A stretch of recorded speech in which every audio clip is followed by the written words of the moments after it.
Hey guys, my name is Nora McInerny. I am a grown-up, so I know I'm boring, I get it, but I'm not your grown-up, and so maybe I'll seem new and exciting to you. I am a writer. I've written a lot of sad books for grown-ups, so there's no reason for you to know who I am. I'm just a mom. I'm just a mom from the Midwest, if you don't know where that is, right in the middle of the country. This is America, which I don't even know if this is representative of the shape of America. You would know. Kids are so smart. Right here. Okay.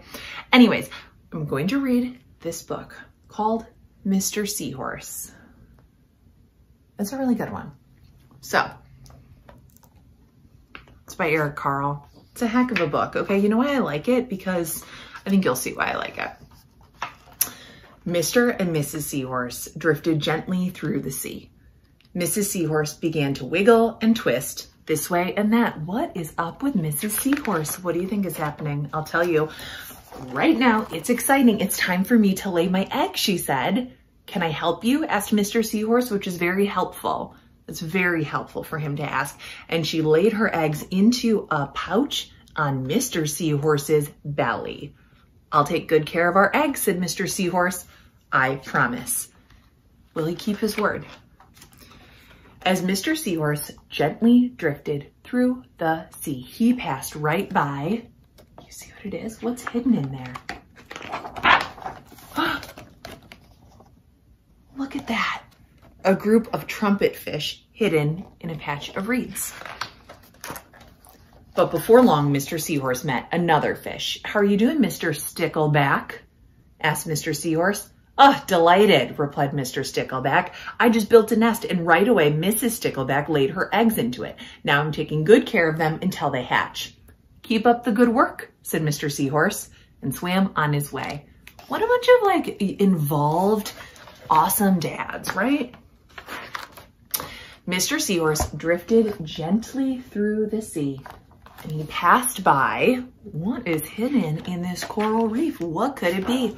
Oh, a lionfish. Fish are so smart. They just know how to just, hide, right? Without us even seeing them. It's pretty cool. But before long, Mr. Seahorse met another fish. Looks kind of scary. How are you, Mr. Tilapia? Asked Mr. Seahorse. Pretty bland, said Mr. Tilapia.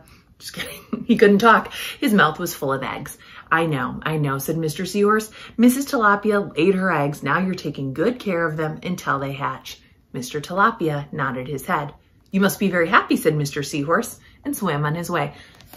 That dad is carrying fish eggs in his mouth. As Mr. Seahorse drifted gently through the sea, what did he come upon? He passed right by several leaf fish hidden among the seaweed. But before long, Mr. Seahorse met another fish. Who is this guy? How are you, Mr. Kurtus? I mean, I don't know if that's really how you say it. Kurtus? I don't know how you reply this. Look, it's a big, ugly fish, but the other fish laid her eggs and I have them stuck on my head. On my head. That's wild. Now I'm taking good care of them until they hatch. I don't think on your head is the best way to do it, but who am I, okay?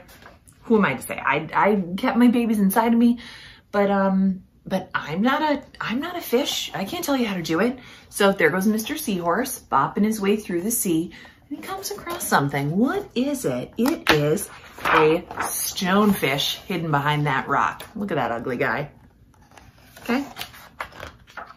But before long, Mr. Seahorse met another fish. How are you, Mr. Pipe? Asked Mr. Seahorse. Couldn't be better, replied Mr. Pipe. Mrs. Pipe laid her eggs along my belly.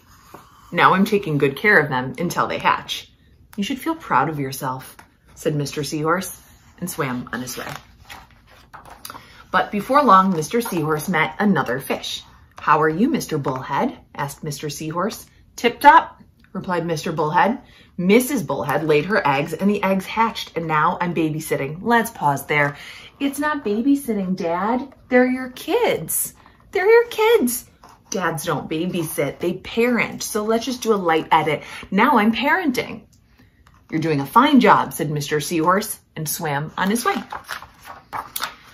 The time had come for the Seahorse babies to be born. Mr. Seahorse wiggled and twisted this way and that. At last, the babies tumbled from Mr. Seahorse's pouch and swam away. One baby turned around and tried to come back into the pouch. Oh, no, no, no. No re-entry, not even with a hand stamp, said Mr. Seahorse. I do love you, but now you are ready to be on your own. Seems a little soon, but you know. Anyways, that is Mr. Seahorse. I mean, the heroic story of a seahorse dad. It's a big hit in my household. I hope you liked it. It was written in 2004. I think that in that period of time, we were still calling it babysitting when dads hung out with their kids, but we don't do that anymore. And you know that because you are the future. You know better. Anyways, you know, have a good day or a good evening wherever you are. Be nice to the grown-ups in your life. I'll tell you something, kids.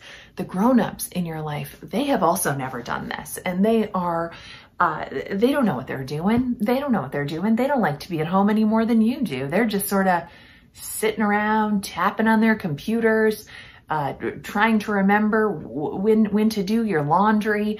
And it's really just not that exciting to be a grown-up. And I'm sure they would just much rather be playing like Nintendo Switch with you or doing something fun. But, you know, they probably have to work or do some boring stuff. So, you know, just what a strong conclusion. Apologies to whoever edits this. So have a good day. Be nice to your grown-ups, and I'll see you later. Bye.